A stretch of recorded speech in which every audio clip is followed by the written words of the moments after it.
جن لوگوں کو ہم نے کتاب دی ہے وہ ان کو یعنی ہمارے پیغمبر کو اس طرح پہچانتے ہیں جس طرح اپنے بیٹوں کو پہچانا کرتے ہیں۔ جنہوں نے اپنے آپ کو نقصان میں ڈال رکھا ہے وہ ایمان نہیں لاتے۔ جس شخص سے اس روز عذاب ٹال دیا گیا اس پر اللہ نے بڑی مہربانی فرمائی اور یہی کھلی کامیابی ہے۔ اور اگر اللہ تم کو کوئی سختی پہنچائے تو اس کے سوا اس کو کوئی دور کرنے والا نہیں، اور اگر نعمت و راحت عطا کرے تو کوئی اس کو روکنے والا نہیں۔ وہ ہر چیز پر قادر ہے اور وہ اپنے بندوں پر غالب ہے اور وہ دانا ہے، خبردار ہے۔ ان سے پوچھو کہ سب سے بڑھ کر قرین انصاف کس کی شہادت ہے؟ کہہ دو کہ اللہ ہی مجھ میں اور تم میں گواہ ہے، اور یہ قرآن مجھ پر اس لیے اتارا گیا ہے کہ اس کے ذریعے سے تم کو اور جس شخص تک وہ پہنچ سکے آگاہ کر دوں۔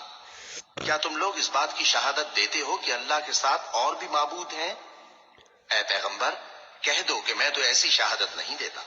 کہہ دو کہ صرف وہی ایک معبود ہے اور جن کو تم لوگ شریک بناتے ہو میں ان سے بیزار ہوں۔